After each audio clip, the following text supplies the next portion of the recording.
Nzambe, mpona nini boye na bomoi na ngai? Bolingo te ngai nini Nzambe na ngai?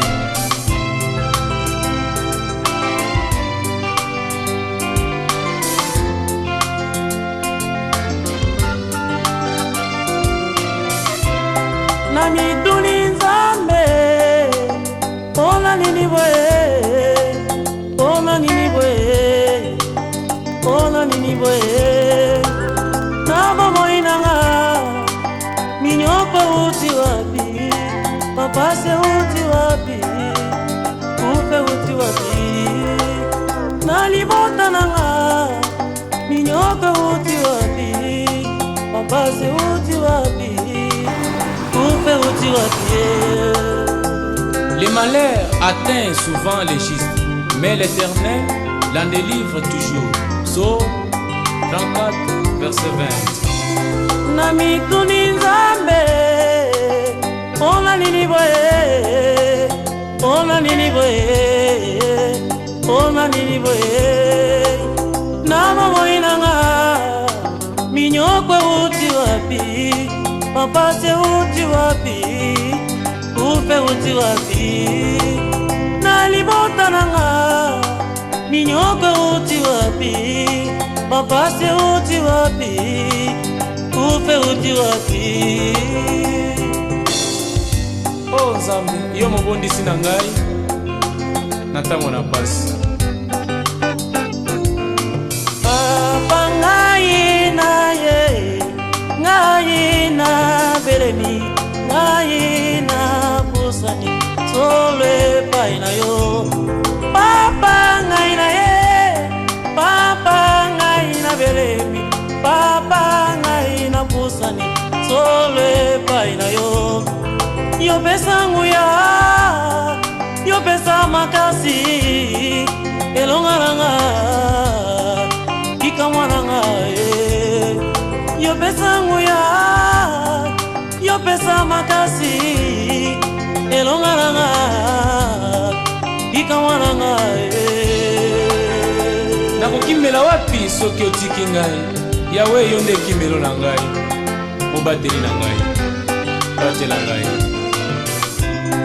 Sala nanga, kotika ngai te Yawe, komaka ngai te, kotika ngai te. Sala nanga, kotika ngai te Yawe, komaka ngai te, kotika ngai te. Sala nanga, sala nanga.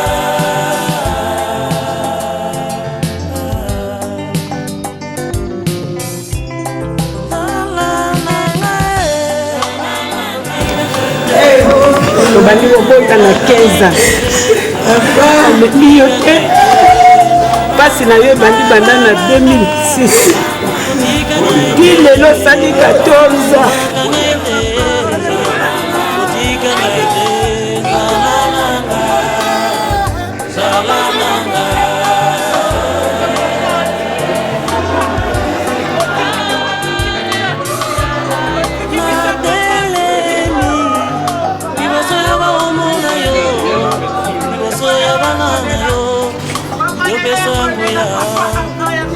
Yo besa kinga emoniseli, nakata ya kati na loyembo.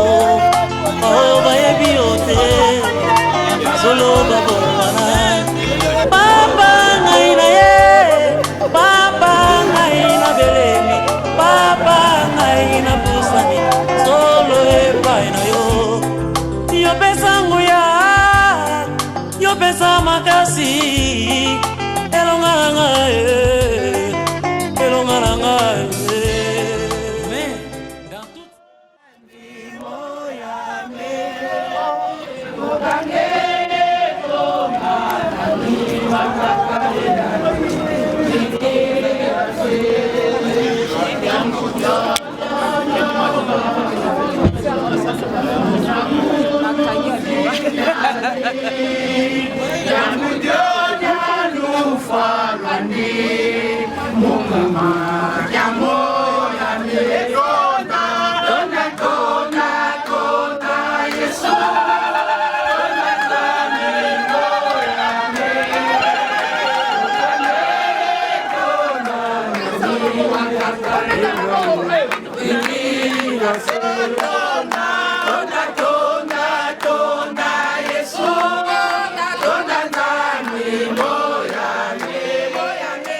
celui qui nous a aimés. Romains 8.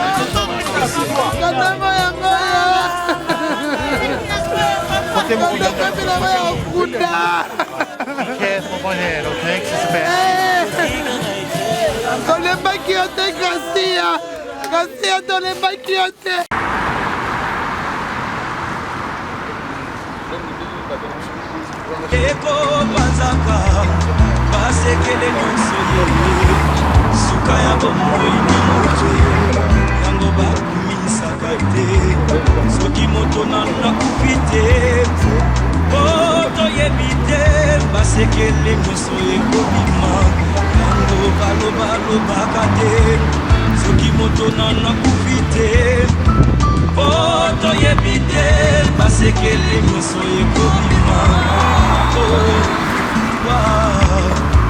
eyebi mbongo te eyebi bapokwe te eyebi babalani te ezalaki na bango te très possible sur la terre azalaki na mwana na alingaki mingi omona ezalaki ere soleil alikaki ete soki akufi epale mwana oyo ayingela na bokonzi na ye mokolo moko balaki mpe balamoki amwana oyo apoke oliwa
mais ce qui est au chômage à la les alliés c'est pamba parce que les salaires du péché c'est la mort.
Vous êtes déplacés pour venir nous soutenir dans cette épreuve qui est bien douloureuse, la perte d'un être cher, d'un être de quelqu'un de très important pour la famille. Pour rappel, je voulais simplement dire que Papa Ndonga Gracia Ndongas pour Twing, Ndongas pour les Gétines, c'est quelqu'un qui est né en 1937 et c'est l'aîné d'une grande famille. Moi, je fais partie de sa famille, c'est l'aîné d'une très grande famille et c'est quelqu'un qui nous a soutenus dans différentes épreuves. Et aujourd'hui, pour nous, cette disparition, c'est quelque chose de très marquant, mais en même temps, nous considérons que la Bible dit il vaut faire une chose qui est son commencement. Nous considérons aussi qu'un jour, chacun de nous va partir. Et voilà pourquoi nous voulons retenir ce qu'il a fait avec nous, les temps que nous avons passé avec nous. C'est quelqu'un qui a eu sa vie, comme vous et moi, qui a eu, je crois, c'est trois femmes, qui a eu des enfants, mais qui a des petits-enfants et des arrière-petits-enfants. Il était caméraman à Renapec, notamment, et c'était un homme d'affaires, il y avait beaucoup d'affaires au pays. Et voilà, la maladie l'a attrapé, comme beaucoup d'autres, et il a beaucoup souffert, et aujourd'hui, nous l'accompagnons dans sa dernière demeure. Je voulais simplement vous remercier de vous être déplacés. Nous allons commencer cette cérémonie, mais je vous invite simplement à vous lever. Nous allons prier. Après, le pasteur va prendre quelques moments pour l'exhortation, après quoi je prendrai la parole pour clôturer. Et donc, avant le pasteur, il y aura un petit temps de louange avec la sœur Sarah Kiti. Donc, je vous invite à vous lever et on va prier pour laisser non seulement ces moments, mais le reste de la journée entre les mains du Seigneur. On va se lever, s'il vous plaît. Nous allons prier. Seigneur éternel, notre Dieu, notre Père, nous te sommes reconnaissants. Reconnaissants de ta grâce infinie, reconnaissants de ce que tu es le grand Dieu. Tu es le créateur du ciel et de la terre. Rien ne s'est fait sans toi, parce que sans toi, Seigneur, l'être humain, l'homme que nous sommes rien du tout. Voilà pourquoi, Seigneur, ce matin, Seigneur, nous voulons te dire simplement merci. Merci, Seigneur, parce que c'est toi qui donnes et c'est toi qui réponds. Quand Job a tout perdu, il a dit l'Éternel a donné, l'Éternel a repris, que son nom soit béni.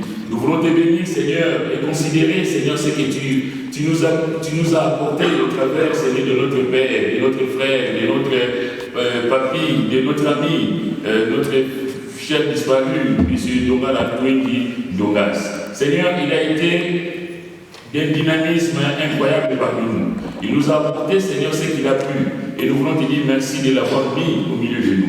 Merci aussi, Seigneur, de l'avoir rappelé auprès de toi. Nous considérons, Seigneur, que c'est toi qui donnes, c'est toi qui réponds. Mais nous considérons, Seigneur, aussi, Seigneur, que la vie n'est rien sans toi. Seigneur, c'est quelqu'un, Seigneur, qui a marché avec toi. C'est quelqu'un, Seigneur, qui a saisi ta main. Et nous voulons, Seigneur, te dire merci. Merci encore de bénir, Seigneur, ces instants. De bénir, Seigneur, tout un chacun qui s'est déplacé, Seigneur, en ces jours. Seigneur, pour nous soutenir dans cette épreuve. Nous voulons remettre, Seigneur, devant ces moments entre tes mains. Que toi seul, notre Dieu, notre Père, soit béni et élevé en ces jours.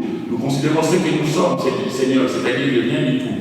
Un jour, nous serons rattrapés aussi par la mort. Mais combien nous voulons te dire simplement merci pour tes bienfaits de chaque jour. Donne-nous, Seigneur, de considérer que Dieu est tout-puissant.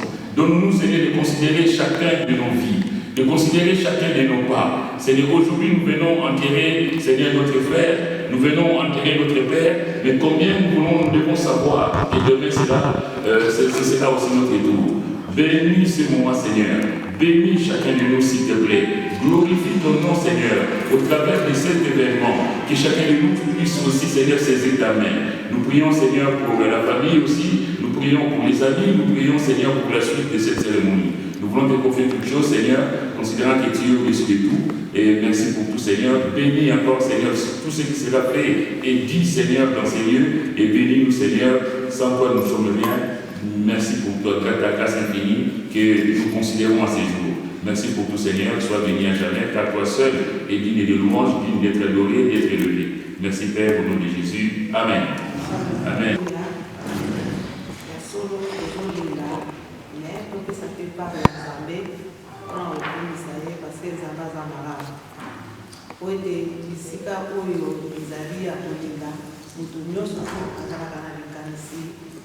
ya kokanisa ete ndeko atiki biso ete oyo biso mpe mokolo ekozala tokozala lolenge nini fo kokanisa makambo wana nyonso yango tokeba kotumisa nzambe po nzambe aza malamu.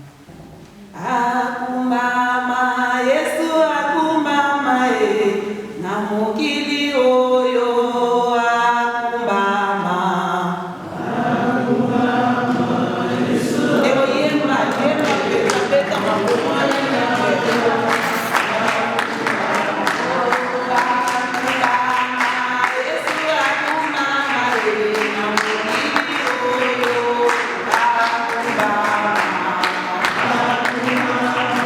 Yes.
stand here and I pray, not because of we are here for these circumstances, but because you are a good God. Father, you say we come from dust and we will go back from dust. Let your name be sanctified, let your name be glorified. Father, I thank you for the presence of each of us who come in today, Lord, to support the family and the pain and the suffering. Lord, I pray that your peace will be upon each of us, especially the family that are lost. Father, I pray that your Holy Spirit will take control from the beginning to the end. In the mighty name of Jesus, God, Father, make your way. Let this word now touch your people, go into our heart. In the mighty name of Jesus, God, we pray. Amen. Amen. Nzambe pamola ndikonyosha yawa. Antuka nazala temaraja malamu ya papa na yebi na mama bazalaki na malati malati tulisaki mingi pena kinai kotala yi mulimo lubi ya misa Yesu aya basu Yesu. Amen. Nous allons ouvrir, si vous avez votre Bible, nous allons ouvrir dans Ecclésiaste chapitre 8, verset 8. Let us read Ecclesiastes chapter 8, verse 8. If you have your Bible, please, you can read it with me. Hallelujah. Amen. We're going to read 2 verses. The Bible says, man is not the master of his breath to be able to hold his back, and he has no power over the day of death. There is no deliverance in the fight, and the wickedness can't save the wicked. L'homme n'est pas maître de son souffle pour pouvoir le retenir, et il n'a aucune puissance sur le jour de la mort. Il n'y a point de délivrance dans ces combats. Et la méchanceté ne saurait sauver le méchant. Alléluia.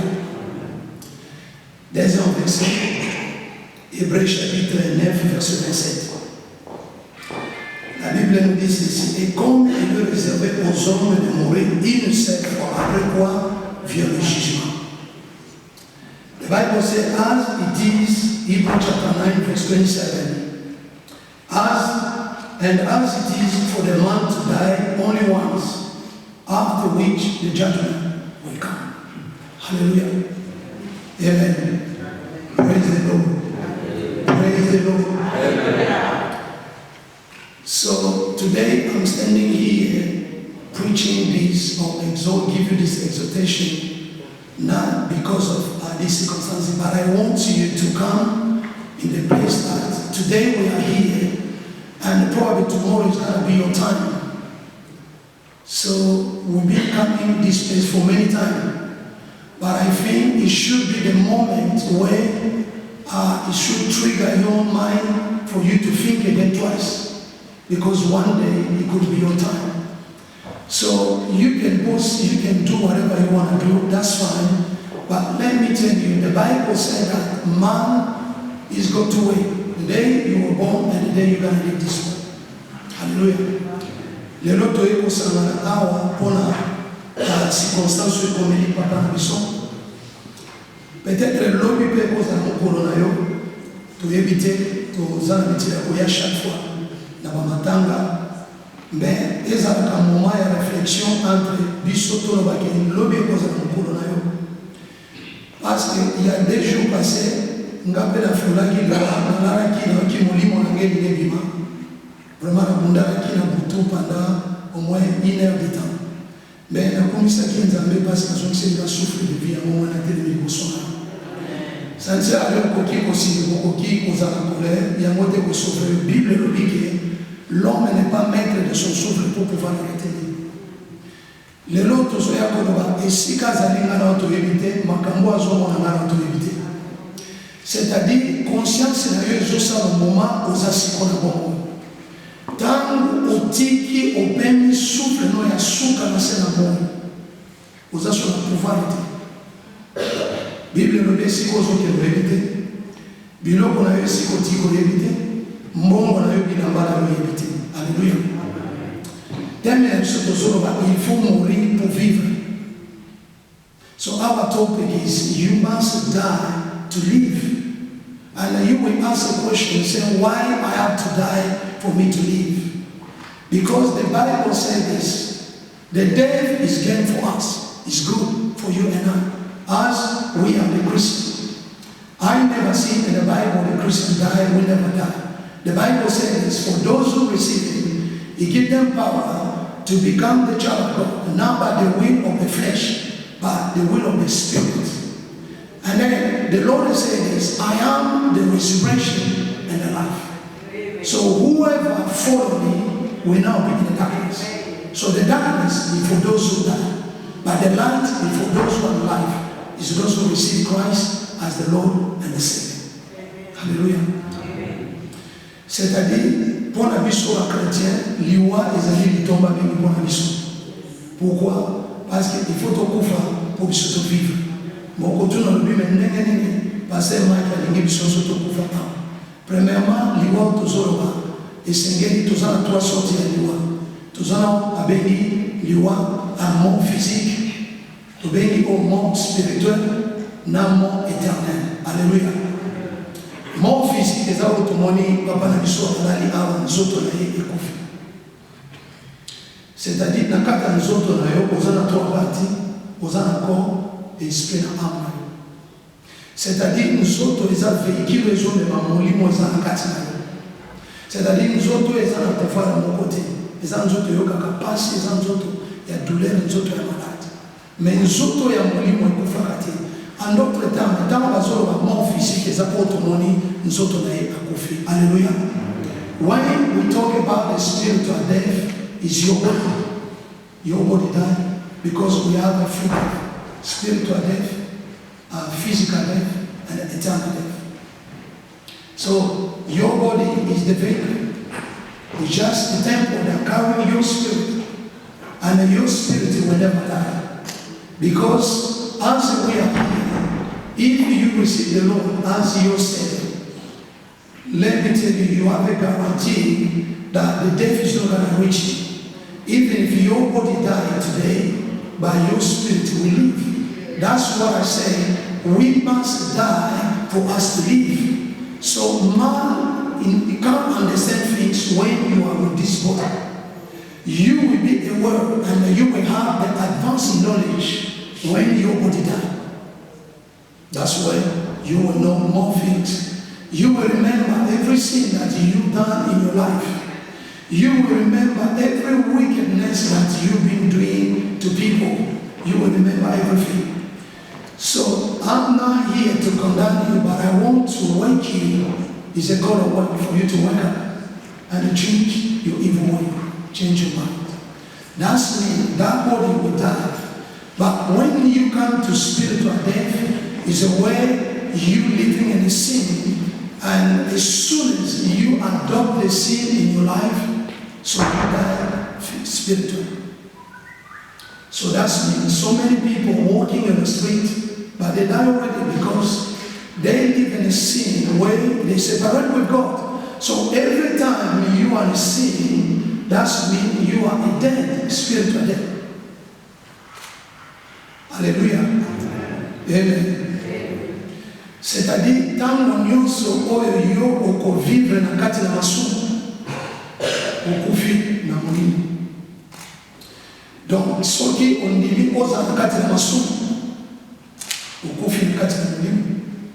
Donc, en d'autres termes, okoki oza nozotambola, mais lokola oza na kati na lisumu, okakwani na nzambe ozala. Alléluia. Donc, soko okufi, balobi mort spirituel, j'attends le conflit à 4 ans. C'est-à-dire, aux 8 ans, il y a pour réparer le Nzambe na yote, aux 8 ans, il y a pour bongisa nzela na Nzambe. C'est-à-dire, pour na yo, au conflit spirituellement. Maintenant, examiner vie na yo, ça a beaucoup fait aux arbres. Parce que dans la danse, on a quand même beaucoup à faire. Mais, la Bible nous dit, nous autres, les arrêtations vivre. Mais spirituellement, ça a déjà beaucoup. Donc, dans le monde spirituel, les attentes au conflit na kati na masumu, c'est-à-dire aux anakati na masumu, aux 8 ans, il y a pour se repentir, aux 8 ans, il y a pour bongisa na Nzambe na yote, yebaka ke oza kokufa spirituellement. Alléluia. Mais dans le nyonso oyo okufi na nzoto, okufi na molimo, maintenant comme na mort spirituel, mort éternel oyo babengi lifelo, c'est-à-dire kuna molimo na yo ekufi, nzoto na yo nyonso ekufi, yango babengi mort éternel. C'est-à-dire bato nyonso baleki na mort physique oyo nzoto, mort spirituel ya masumu oyo baserepanti ete liwa ekuti oyo na kati na masumu, c'est-à-dire tango okufi nzela na yo eza na moto na life.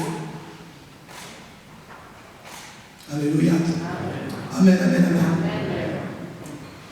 Nde yango babengi trois morts, mort physique, mort spirituel, na mort éternel. Ça l'examen de conscience. Tant que tu as la matanga, les lois matanga perdent le sens. Et comme ici, il y a Bouswana, ici, il y a Tonga, ici, il y a Kubunda, ici, il y a critiquer, ici, il y a Tokoya, Bazolo, Tomela, Tolia, les âmes avec des photonia. Mais sans ce matanga, et perdre, c'est-à-dire, tu es dans le matanga, au moins, on va very comfortable, on va très bien, on va discuter, on va parler, tu vas perdre le sens de matanga, on va condamner, on va ligne, pour comprendre que chaque fois, tu as des circonstances, des moments où tout ça à réflexion. Alléluia. So I'm not here to condemn you. So I want to say today we lose the sense of when we go to the morning, we go to support the family, their pain, their loss. So a lot of people come with a different idea. Some of them they come to argue, talk about so many issues, which is out of control. So we need to come in a place where we can think again twice. We say, today we come for the gentleman, and tomorrow is going to be my time. What is going to be my position? Instead of coming someplace looking for food or a drink or arguing or talking or criticizing, so which is not good enough. So we need to change it right now before too late. Hallelujah. Amen, amen, amen. Amen. So this is what is happening in our life. So the Bible says we must die to live. So as soon as you die, and then you will say, how I'm going to die. So there is another death for you and I, is where you kill your body. So for you to live, you need to kill your body. That's mean your old body should die. And then you become a the new creation. That's mean you never exist in your life. You become a brand new from factory, from the new creation. So that's mean all your previous life should die. If you are the man of honor, let me tell you, I was a master doing martial art, doing taekwondo, boxing. I used to fight a lot. So my life was a fight. So if you want to fight me physically, so you're going to be in big trouble because I learned how to fight. So my life was a battle. And then when the Lord called me, the first things he did, he need to break me down because I was a very angry man. So where I can involve in any situation and fight. So for me, the battle or the fight, in like a street fight, it was like my life. So this is what I used to do. But when the Lord called me, what I faced a lot of challenge. Discrimination, criticism, people talk about you, calling you names. And what God passed me through, he wanted to break me down for me to get rid of this spirit, because I know if I get angry, I can fight. And as soon as I fight, and I will be happy. C'est-à-dire, na ville dans Saraki, sport, les armes de Moussouza, mettre maintenant et tout travail dans Guiriguiri, tout ça, les sports, ensemble à l'époque. C'est-à-dire, dans Saraki, il y a des tournois. Mais dans le Zamba Benginga, et là, on a se faire un boucanga, abonnement, zoto, et on a dit, pour vivre, et c'est que le Koufa. Kokufa, Moussouza, d'autres termes, il faut, au moment bizarre, au moment kanda, au moment jalousie, au moment haine, au moment molimo ya convoitise, au moment molimo ya ekobo, au moment molimo nyusu wana oye eza kosala guerre entre yo na Nzambe. So ozalaki moto akanda, il faut momakanda na vie. So ozalaki moto olimbisaka bato te, saisir l'opportunité de l'Olympia parce qu'il faut qu'on manzoto. Alléluia. Amen. Amen. So nzamba sali alekisho na nzela wana esengela kia buka ngatamba bakofinga yo bakotonga yo bakokritike yo mwayo keno bondeza te parce na koya kokalio na porte ndako na beti yo pena zomina. Mais nzamba sali liboso fo buka ngana bisani mwana yakana. Umoni ke mtu atonga kiyo mozo oblige ka fo sumana. Umoni ke mtu akritika kiyo mozo oblige ka fo ni dans un choix. Alléluia. C'est-à-dire les mots solo d'abord qui vont monter yo ngai faut kofa. So qui espoir na yo ezana mbongo na yo il faut espoir na kofa. So qui espoir na yo ezana côté na yo parce que ça qui to bomé il faut espoir na kofa. So qui espoir na yo ezana bilamba parce que ça bilamba mala okotika yango lelo papa na biso bilamba nyonso za ki na watiki. OK na moto. Espoir na yo ezana bilamba te ezana mituka na yo te. Mais espoir de Jésus. C'est-à-dire, Jésus a mis mon sarakati dans Paul a dit si moi je vis, ce n'est pas moi qui vis, mais c'est Christ qui vit en moi. C'est-à-dire, vie na yo ya kana foi kufa. O comment la vie asika. O comment on t'a toléré madame sosotali, o tika mon baiser dans sens monte. Alléluia. Amen amen amen. C'est-à-dire, vie na yo il faut changer. Il faut que tu vives. Yesu alobi nazali nzela pe bongo. Alobi lelo atokofi. Papa yambaki Yesu ikendaki kobondela pona ye. Nalobi papa il faut yamba Yesu na yebike oyebi Yesu. Peut-être relation na yo se katana na Yesu. Mais na lingi lelo oyamba Yesu po nzamba renouveler lisusu. Confiance na kati na bongo na yo parce que tu éviter ce qui liwe ko kikokomela yo. Aïe, na bi papa na yebi ala bi bondela na don dimi to bondela bi to bondela na ko répéter prière na yebi singa le biloba Yesu na dimi olelo lokola mo conspect mo bikisi na limisa masomo na koma komora na livre ya komo nzambe na dimi ozali mwana na nzambe okufa kipona masomo sala grâce nzambe na yebi ke oeza yevi mo temporaire même ce qui liwa yelelo nzambe sauver bomo ina tobondela kipona ye isili na ndenge na zonga mais ndenge na bimu kona yaka pour la deuxième fois azako ba sauter c'est-à-dire peut-être le long nzamba pêche autant aux zolo ba mo komso ko zata ko ba te mo komso tanto ko zo mo tuta ko mo na yo ba ça ne sert à rien changer des années là yo réparer nzela na yo na nzambe dès maintenant avant qu'il soit trop tard mo kolon ko ko fa passer la kozalate bishop la kozalate évangéliste à Kozalate, comment l'église, mon côté, pour Kozala, Yomoko, Ngana Kozala, on a dit, n'a pas un problème, nous avons présenté les soins. Alléluia. Amen. Amen. Nous avons un problème. Mais, nous avons pas péché sur qui c'est Moko, ou est-ce Kosunga, biso pour être tout réparé, nous allons à la repentance. Alléluia. Amen, amen, amen.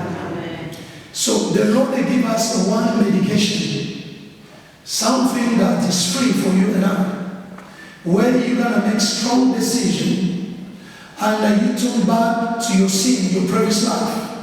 You deny your life. You say, Lord, I deny, because the Lord has said, if you wanna follow me, you need to deny yourself. Hallelujah. You need to deny yourself.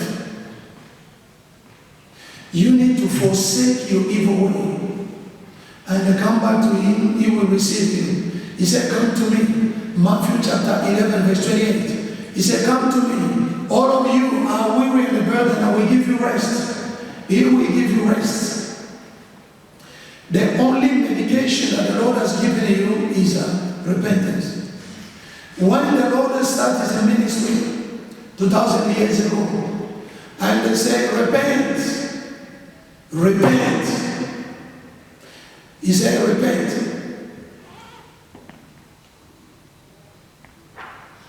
He said, repent.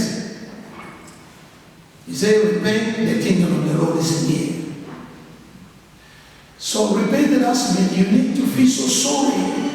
All the love that you did, all the mistake, whatever you've done, all the things that you caused a lot of disaster to people, You lie in the name of people and then you cause so much pain to people's life. You cause pain to the Lord and then you bring him again across. You need to repent. Say, Lord, I repent and I want to change. I want to follow you as my Lord and my Savior. Lord, I don't want to sin. Because of the sin, the day you die in the sin, you cry, you shake, and you regret. Hallelujah. The day you die in sin, you regret. You regret why you were born, why you come in this world. The day you die in the sin, you will cry so much, and the pain, and nobody will stand that pain. The day you die in the sin, you will regret. Because the dead, they don't know why they die. There is a lot of people, they die, but they don't know why they die. They still there, asking why I'm here, what is happening to me? They don't know. See today. And some of them, they fall down in a pit. They keep and go down and go down and go down. They never reach the hand. They keep and go. Hallelujah. They keep and go. They keep and go down and they fall down. They keep and cry in a pain and in fire. Because the hellfire, you can't stand in that fire, brother and sister. You can't stand that fire. I want you, when you're going to come out in this place, I want you to make strong decision. You're going to make a strong decision. And you're going to say, Lord, I have sinned against you and I want to change. Because I know the time is very, very close. So Jesus may back come right now or tomorrow or after this service. Or maybe after this service, you may die. Hallelujah. Praise the Lord. Praise the Lord. When Jesus sent the disciples, he said, tell them to repent, the kingdom of the Lord is at hand. Only repentance. He's going to take you only a second. He said, Lord, and I repent. It's not only you repent, because the Lord, they don't care about you. Say, forgive me. He don't care about this. You know, the Lord cares when you decide. You say, it's over. Bye-bye sin. I don't want to go sin. I don't want to criticize. You know, the Bible says that the liar, they will never inherit the kingdom of the Lord. You may say, Lord, I don't sin, I don't steal, I don't take people's wives or men's wives, but you lie. Maybe you steal. And the liar, the Lord, he repeats so many times in the Bible, said the liar, they will never inherit the kingdom of the Lord. If you lie, change it right now before to be late. C'est-à-dire au cours de la vie, toi, il n'y a pas condamné sur le côté. Mais, nous avons dit que nous avons dit que nous avons dit ce qu'on a dit na kati na change. Ce qu'on a dit na kinonga tika kinonga. Ce qu'on a dit na kindoki tika kindoki na yo maintenant. Nzamba koyamba yo na yo na yo. Ce qu'on a dit na kanda changer na yo maintenant. Regretter pourquoi vous en avez vu. Nzamba za posa moto yo limisaka. Azana posa moto a posé décision. Alors na une décision lelo nzamba na tiki filo. Peut-être vous allez autant. Alléluia. Mais petit à petit, c'est là où on a besoin de petit à petit, ça la grâce de petit à petit. Parce que mon Coran vous a donné un peu de vous. Alléluia. Qui c'est le moins de la repentance? Tant qu'on se repentit, ça va former les Dieu. Tant la Bible nous dit que si le peuple qui porte mon nom simili prie, cherche ma face, alors dit que ceux qui va tiquer nous allons avoir ma paix. Nganzambe na nona na koyoka bango. Lelo ba priya na biso de so yoka na te bona ni. Tozo na kotika mabete. Alléluia. Amen, amen, amen. Joie décision parce que Moïse il reçoit le Pharaon. Pharaon est ici avec Moïse. Boke ne kosala nzambe. Mais boke ne kosikata. Moïse a dit non. Biso to ke faut que nous connaissions nzambe. Alors boke ne kosala nzambe. Mais botika biloko na bino bino porte na bino. Moïse a dit pourquoi? Parce que Pharaon a yebaki que soki batona ba kei mosika nzamba kopambola.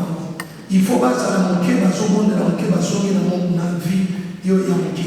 Moke babonde moke bazongi. Moïse a yebaki atiki ya diable de refusé qu'à Togo qui est décision soit décision et l'on a un qui aux autres tika ya passe. Je voulais juste dire quelque chose à propos de ce que le pasteur a dit.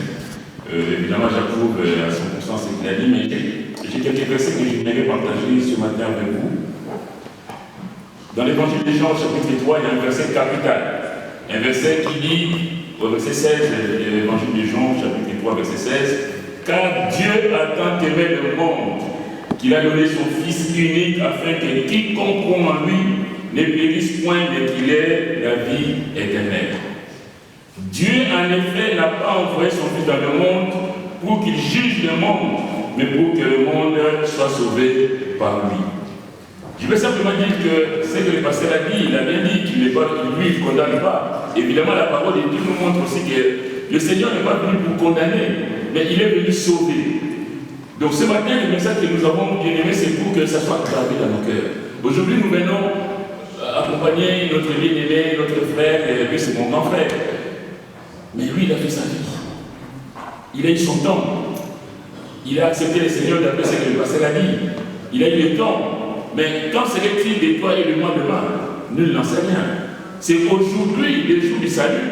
C'est aujourd'hui que nous entendons la parole de Dieu et que nous devons mettre nos vies en règle avec le Seigneur. Le deuxième verset, c'est le pasteur parlait tout à l'heure de la repentance. La Bible nous dit dans 2 Pierre chapitre 3 verset 9, le Seigneur ne tarde pas dans l'accomplissement de la promesse, comme quelques-uns le croient, mais il use de patience envers vous, ne voulant pas qu'aucun périsse, mais voulant que tous parviennent à la repentance. Je veux dire que beaucoup d'entre nous, nous allons dans les églises, peut-être aussi dans les mosquées. Beaucoup d'entre nous, nous professons que Jésus est le Seigneur, il est le Sauveur, je suis chrétien, je suis chrétienne. Mais tant que tu proclames ce qui est une vérité, que Jésus est le Seigneur, qu'il est le maître de la vie, mais tant que ta vie n'est pas en règle avec le Seigneur, bien aimé, personne ne te garantit le ciel. Le pasteur parlait tout à l'heure des 3 morts, la mort physique, la mort spirituelle, tout ça. Mais qu'en est-il de toi? Peut-être que tu t'es dit sauvé, mais ça c'est ce que nous on dit, c'est ce que nous on croit. Mais qu'en sera-t-il de la fin?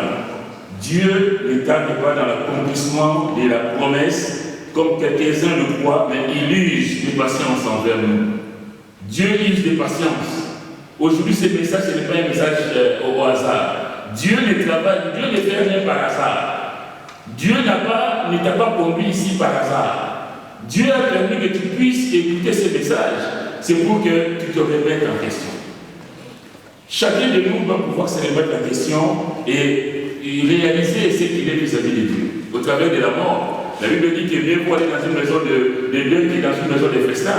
Mais la Bible continue que celui qui vit prend la chose à cœur. Ça dit que celui qui vit n'est pas indifférent de ce qui se passe. Aujourd'hui c'est lui, mais demain. C'est peut-être toi, c'est peut-être moi. Nul n'en sait rien. Bonjour à Dionyoso.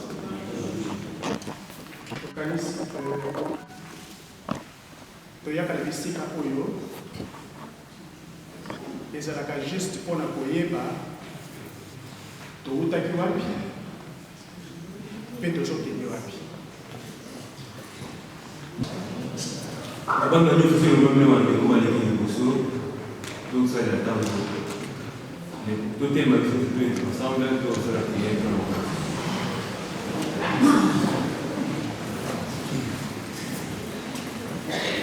Andeko touti koloba wana loba nzambe akoloba na ndenge mosusu te nzambe alobaka tosangani awa toyoki logos abengaka yango logos nzambe alobi na bato ebele loba moko mais eza mpe na rema rema elingi koloba nzambe azoloba na lilobo kotala bato liloba oyo epesami mpo na yo. Let us pray. Father, we thank you for this moment that we finish our service and we are about to go. Lord, I pray for this family, the pain, I pray for the peace and the joy. Be with them, Lord. As we're going to finish this moment, in our way back, I pray for the divine protection. Remove all the accident and the incident, whatever the enemy may put a trial to bring another trouble or pain in the family, Lord, we break it in the name of Jesus Christ. Be with us. Let your Holy Spirit make your way. Let the blood of Jesus cover us. In the mighty name of Jesus Christ, we pray. Amen. Thank you. God bless you.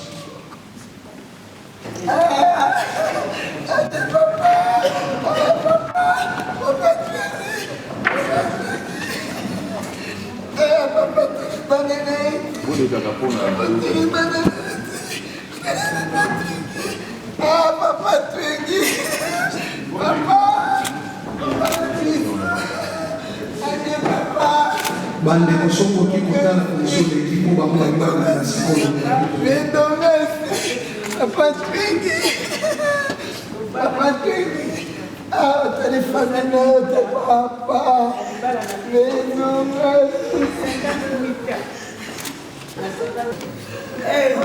tobandi kobota na 15 alembi yo te mpasi na yo ebandi banda na 2006 ti lelo osali 14 na 14 papa natikali kolemba yo te makambo nyonso tu tikanga liboko nyonso nalembi yo te papa nabongisi yo ntango nango ekoki eloko nga nasengi tala bana sikilinga mokumba ngai moko toza komepango biso mibale lelo ekomi ngai moko tala famili na yo tala bana na yo napesi yo merci merci papa okende malamu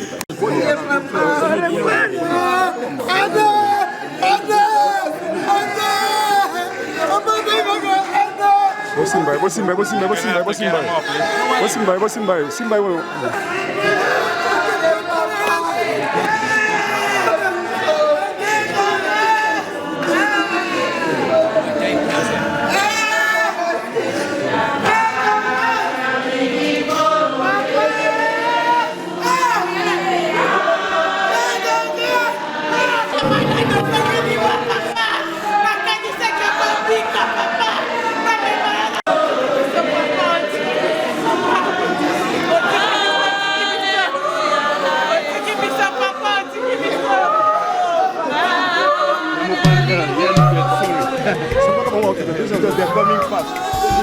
Le monde est souvenu près de vous pour vous expliquer mon importance sur la terre.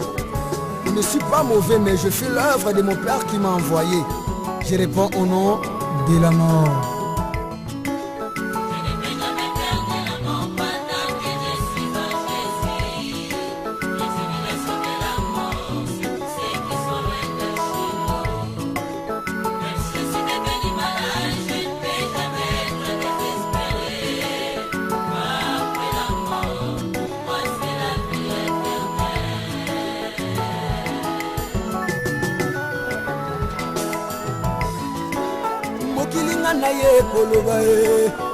Lelonga na ye kopanza nafinga mingi na mokili ata mokili bolingaka ngai te o na mabota na bino boyina nga bolobi naza visitere sans invitation nakotaka na ndako nabetaka te bolobi mpa na bino natunaka te kombo na ngai yeyeyeyeyeye kombo na ngai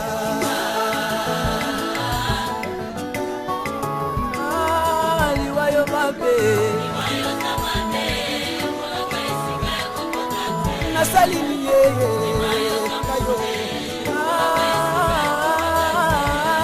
yokokota na bomoi na bato mosala na yo yayabe moko yasungaka libota liwa oyo azalaka na pota tindaka mpongo tambabonga liwa oyo ya solo liwa te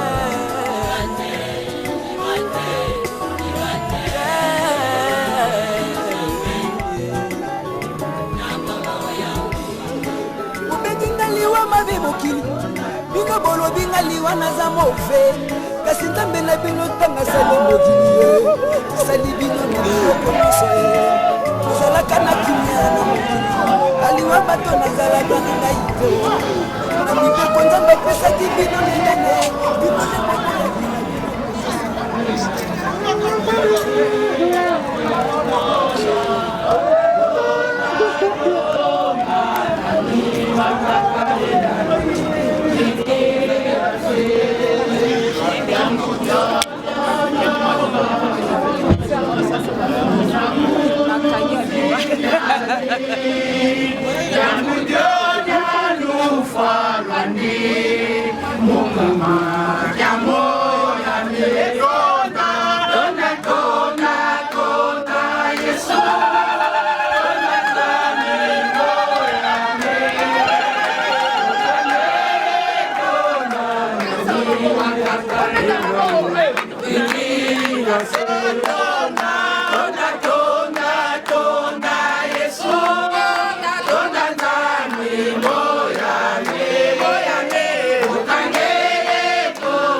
Solo tu kobangate.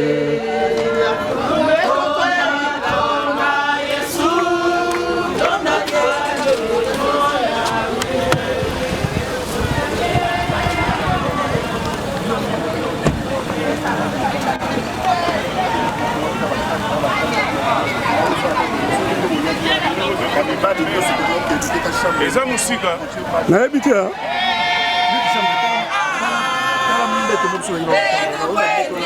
lukwa nzela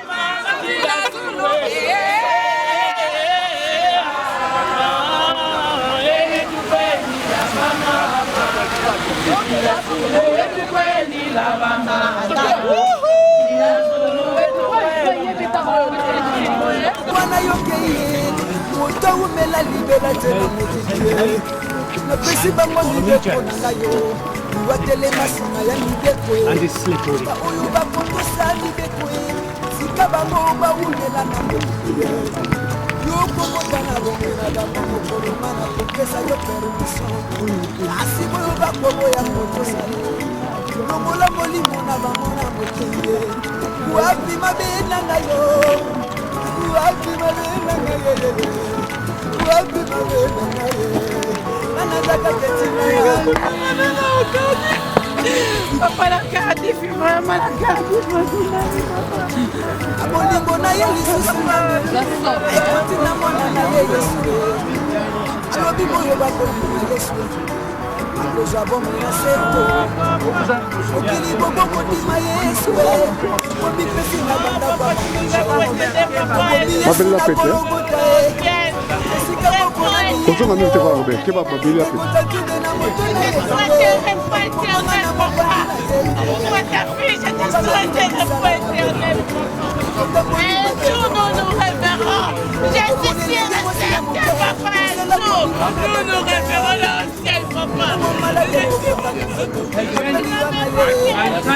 Take your time.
C'est bon?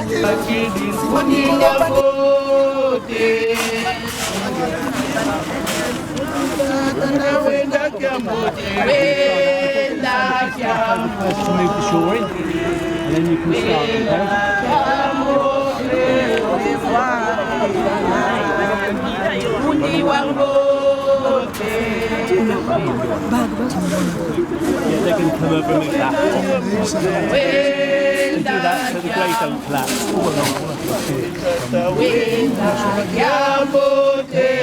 revoir,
Okay, whenever you're ready to, gents, they're going to move the...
Alléluia.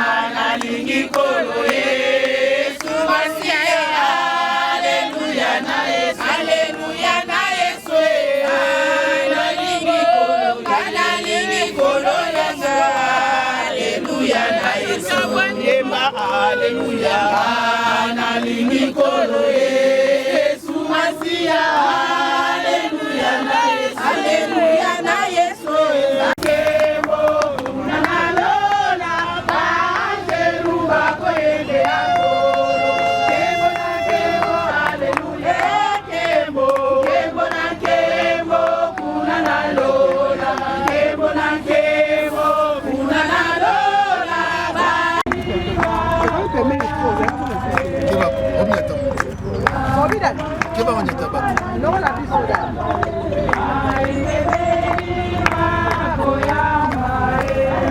La promesse 7, ignorez-vous frères, car je parle à des gens qui connaissent la loi. D'accord. Que la loi exerce son pouvoir sur l'homme aussi longtemps qu'il vit. Donc, aussi longtemps que l'homme vit, la loi a un pouvoir sur la personne qui est vivante. Mais quand la personne est décédée, donc il est dégagé de la loi.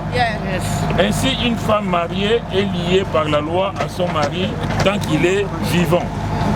Mais si le mari meurt, elle est dégagée de la loi qu'il a liée à son mari. Donc c'est juste ce verset-là pour nous dire que l'alliance est un symbole aux yeux engagement vis-à-vis de quelqu'un. Et on reste fidèle jusqu'à la fin. Ça c'est un exemple vivant que nous avons, que Bazalaki jusqu'au bout, quel que soit, quels que fussent les problèmes qu'ils ont rencontrés, ils sont restés jusqu'au bout. Tomoni, exemple là, même dans la maladie. Maman l'a dit tout à l'heure, vous étiez là, qui n'a lemba qui yoté. Je veux dire que c'est quel témoignage. Combien d'entre nous avons vivant les lots, nous avons couplé mine tous au monde dès que Moko a trébuché, Moussoussou a profité pour pouvoir venir à c'est vraiment malheureux. Mais ça c'est un exemple qui nous parle. Alors que Nalemba qui yoté, qui est malade. Qui n'a pas besoin d'hygiène et de confort, j'étais avec toi. Le liwa est que c'est pareil. Il y a de ça comme mariage, même l'église dans le baraquet, qu'il n'y a que la mort qui va nous séparer. Maintenant, nous vivons dans le monde du Moko, évidemment, nous avons foi, nous avons dans le monde du Moko, il y a un divorce, on se marie le matin, on se sépare l'après-midi. Mais biso par la connaissance de Dieu, nous savons que nous sommes liés jusqu'à la mort. Jusqu'à la mort, ça veut dire que, quelles que soient les fautes des uns et des autres, on prend le temps de s'asseoir, de discuter et on continue le chemin ensemble. Papa, il a eu son comportement, il a eu sa vie, il a eu des choses sûrement qui n'ont pas plu à maman, mais maman a tenu jusqu'au bout. Donc, je ne peux pas jeter l'alliance dans le tombeau, tout simplement parce que papa le baki que alliance oyo moi na moko a profité na moi. Donc mais quand même tout ça les cérémonies awa pour dire que kangami na se kangami likolo, ce qui est lié sur la terre est lié dans le ciel. Donc maman Anna tout ça la pas prière nanda on est au Kenya, mais elle est dégagée de la loi qui la maintenait en union avec son mari. Maintenant le mari est parti, donc elle est une femme libre. Mais en tout cas, c'est la mort qui les a séparés. Voilà pourquoi tous les gamins ont c'est moi dans Oyo. Et puis, Bissot Bato de Tigalito et Bappé Kozala,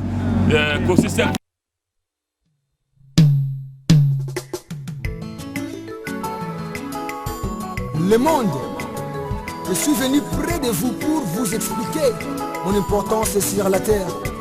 Je ne suis pas mauvais, mais je fais l'œuvre de mon Père qui m'a envoyé.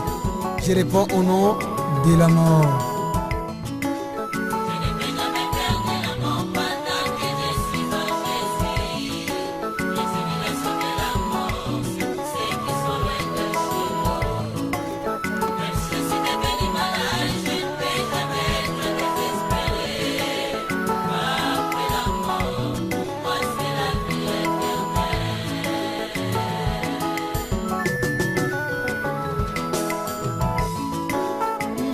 Na ye koloba e lelonga na ye kopanza nafinga mingi na mokili ye ata mokili bolinga kanga ite o na mabota na bino boyina nga bolobi na za visiter sans invitation na kotaka na ndako na betaka te kolobi pa na bino na tunaka te kombo na nga ye kombo na nga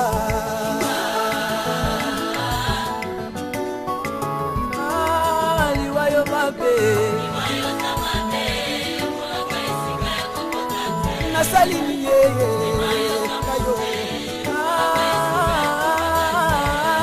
yokokota na bongo na bato mosala na yo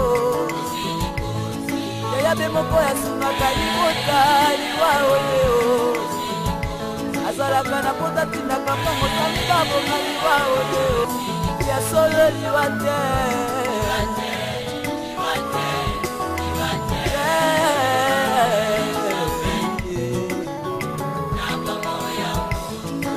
mobenginga liwa mabe mokili bino bolobinga liwa naza move kasi nzambe na bino ntanga asali mokili ye asali bino na biloko nyonso ye ozalaka na kimia na mokili aliwa bato nazalaka na ngai te o na mibeko nzambe apesaki bino nedene bino nde boboyaki na bino kotosa ye nakanda na nzambe ye ekokelanga liwa atindinga na kati ya mokili ye alobi liwa wana yokei ye moto umela libela te na mokili ye napesi bango mibeko na ngai yo liwa telema nsima ya mibeko ye baoyo bakotosa mibeko ye sika bango baumela na mokili ye yokokota na bomoi na bango mokoloma na kopesa yo permission kasi boyo bakoboya kotosa ye longola molimo na bango na mokili ye wapi mabe na ngai yo wapi mabe na ngai ye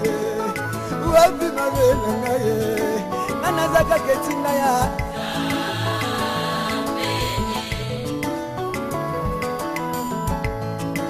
abolingo na ye lisusu nzambe ayekotinda mwana na ye yesu alobi boyo bakondima yesu akozwa bomoi na seko mokili bobokondima yesu bomipesi na bandako ya banganga ye bobomi yesu na gologota ye esika moko na miyibi yo ekota nzube na moto na yesu mopanga na mopanzi na yesu okangami na misala mabe na mokili otamboli mabe vrema na mokili yo okomona elenge mwasi ya moke mosala kobima na batata ya ntango malade kokota na nzoto ngapeli wana ye elenge mobali maboko milai alingi kotika te aketi koyiba na posha nganga babwakele maladi ya mbasule ntango ngaliwa na koya mosala na ngai ye wapi mabe na ngai yo wapi mabe na ngai ye rema wapi mabe na ngai yo nganaza na nga kaka etinda ya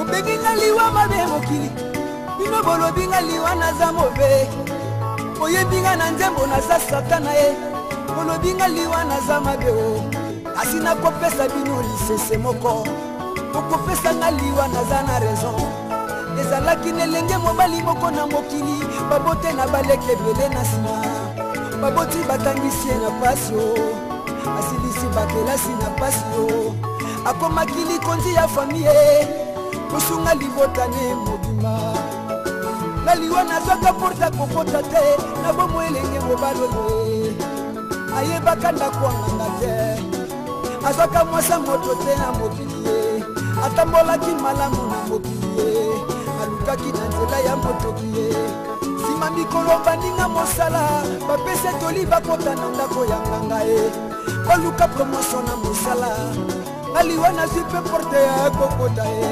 nsima mikolo abebisi mibeko nganga ye nga nalongoli molimo na mokili ye na kartie babandi kolela ye bayembi liwa yoza mabe o baninga na ye balelaki balobi liwa yoza mobe esika nga liwa navandaki ye epesinga mpe pasi na motema o bino nde bato ya mokili ye botosaka makomi na nzambe o botambola malamu na mokili ye botika masumu na mokili ye botika basi ya bato ye botika mibali ya bato ye bino bakongole boleli makili esopani na kongo mpo botamboli mabe na mokili ye 40% bopesi na kindoki ye 40% bopesi na kindumba 10% bopesi na moyibi ye tipukisa bopesi na lokuta botamboli malamu te na mokili ye lelo baboti bakomi kokunda bana ye esika bana bakunda baboti yo ofingi bakonza mboka na minoko ye olakelami mabelino toute autorité vient des mabe na bango bakonzi ye botika nzambe ye moka jije bango aliwa nake na ngayo aliwa nake na ngayo.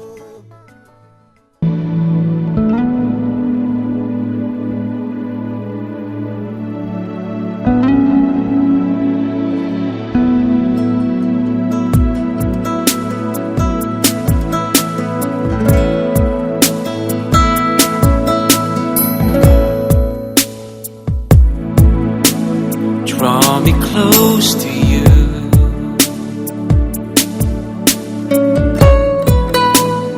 Never let me go.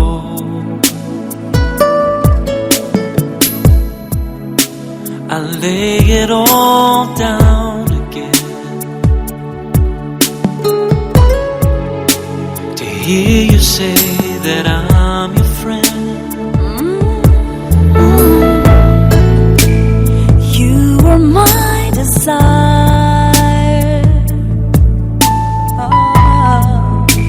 No one else will do. 'Cause nothing else could take your place. To feel the warmth of your embrace. Help me find the way. Bring me back to you. Back to you.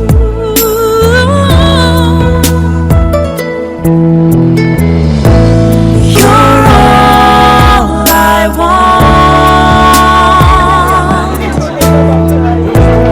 You're all I've ever needed. You're all I want. Help me know you are near.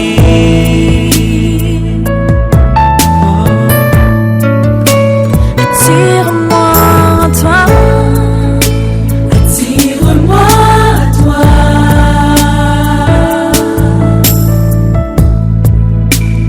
Ne me laisse pas.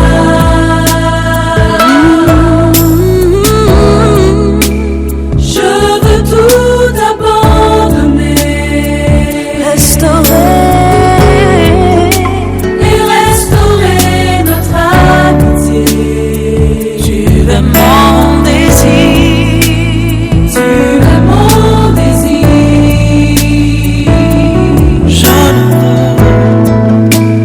Je ne veux que toi.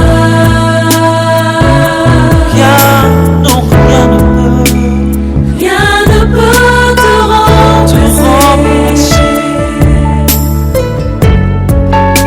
Dans tes bras je suis rassurée. Montre-moi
Never let me go.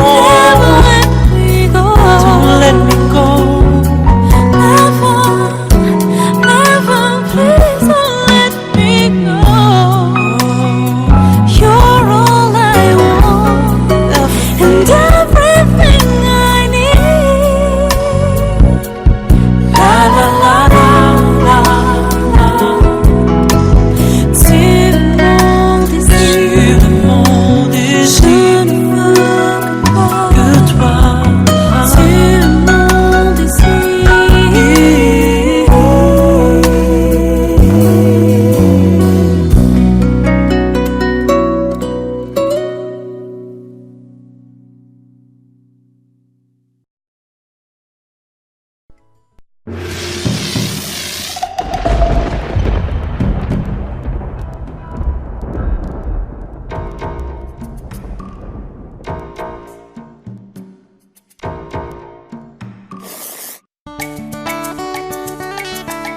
Papa tokende lisusu epai na nani yo moyoki losambo yoka kolela ya motemo ezoki mingi kolo Yesu yo mwana na Nzambe yo nde mitema ya basantu etalelaka bayaki na yo bazongaki pamba te papa malamu oyebi olata mpasi ya bana ozali moko yaza na makoki ya kopesa biyano na baike na mbala moko oh Yesu yo papa malamu Yesu Nzambe ya solo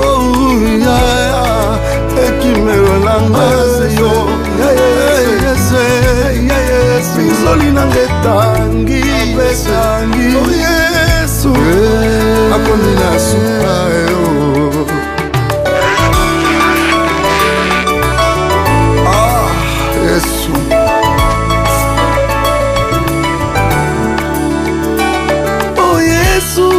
bizoli etangi asina motema nakaba lisolo ngo na nani ata nayebisi moto akokokoma te pasi na motema miso ya moto ekoma ndenge nini naleli lokola Yohane na Patmos nani alinginga alongolanga mpasi oyo naleli pangusanga maya miso Yesu mwana Nzambe motema na ngai eleli mingi nayebi ozali nkolo elika ya basantu nyonso motema epona se yo nkolo ya bomoi na ngai nayebi ozali nkolo elika ya basantu nyonso motema epona se yo nkolo ya bomoi na ngai oyo esalaka ngai pasi na motema nekulusu omemaki yango Yesu mwana Nzambe bikola na mosisa oyo nyonso elelisaka ngai zala papa nazala mwana ngolu na yo eboma ngai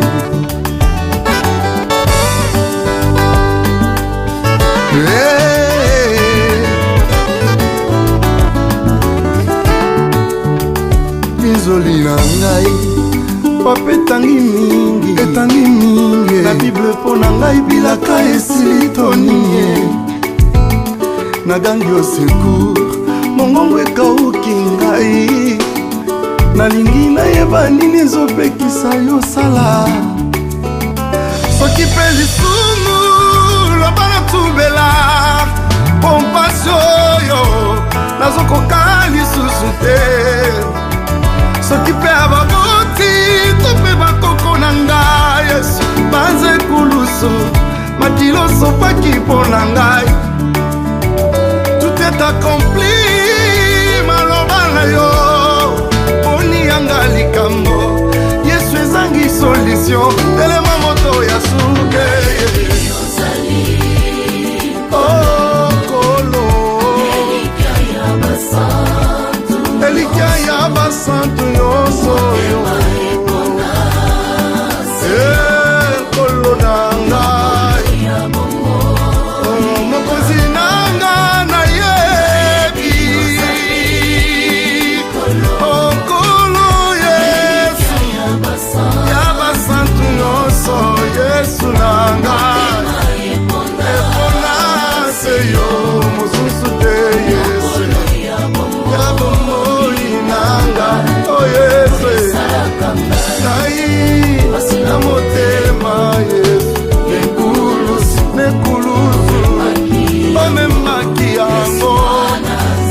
motema nanga nekulusu omemaki yango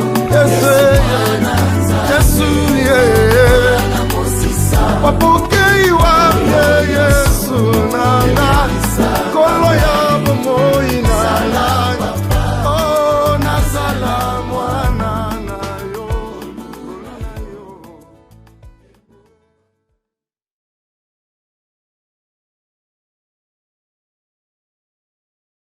The Covenant Child.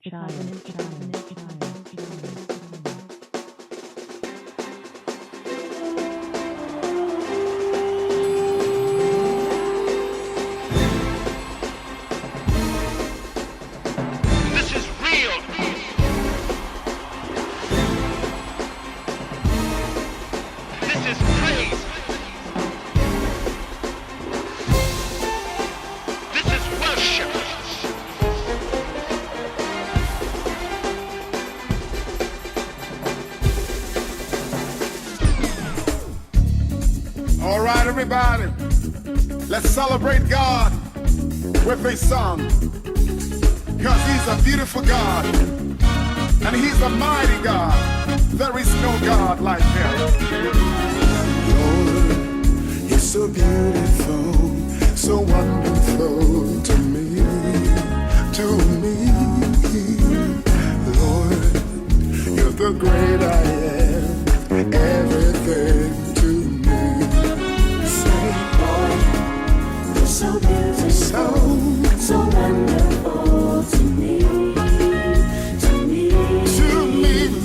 Lord, you're the great I am, everything to me. Everybody say, Lord, you're so beautiful, so wonderful, so wonderful to me. Lord, you're the great I am, everything. Lift your hands and praise Him. Hallelujah. Every nation praise Him.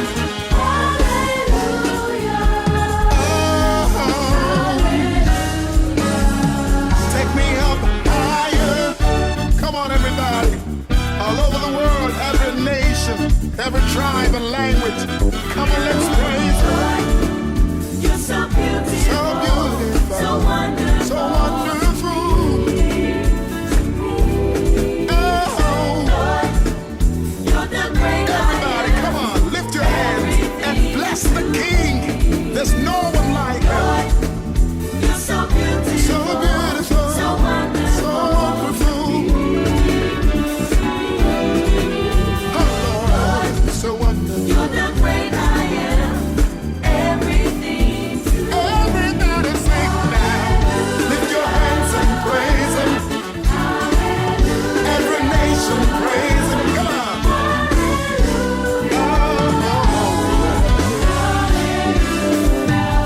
Hallelujah. Lift your hands and praise Him. Every nation praise Him.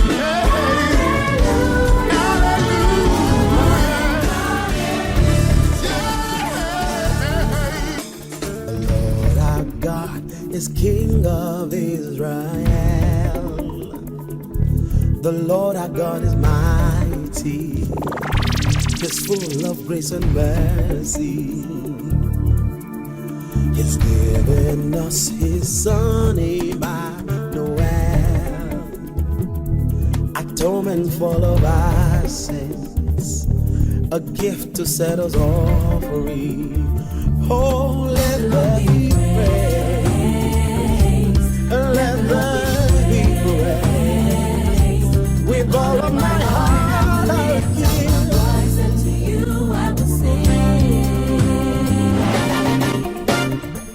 Waiting I go give to you my praise. Waiting I go give to you my praise. Waiting I go give to you my praise. Waiting I go give to you my praise.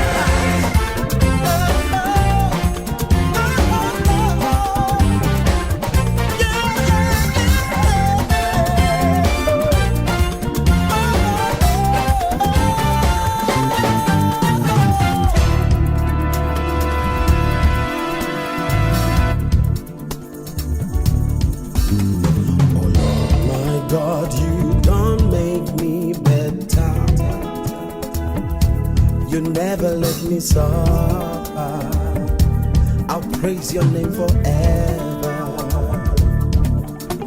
As time go, my life just stay better. Your love they make me wonder. My mouth ain't no go tired. Oh, let there be praise. Let there be praise. With all of my heart, give you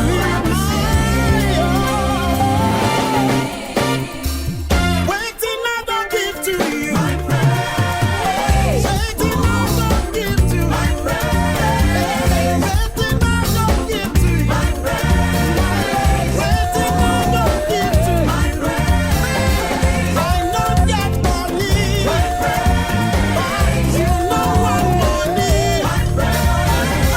Waiting I don't give you. My praise. Waiting I don't give you. For the Lord. Hey, my God is good, oh. My God is good, oh. Everything a double, double, oh. Everything a double, double, oh. Promotion double, double, oh.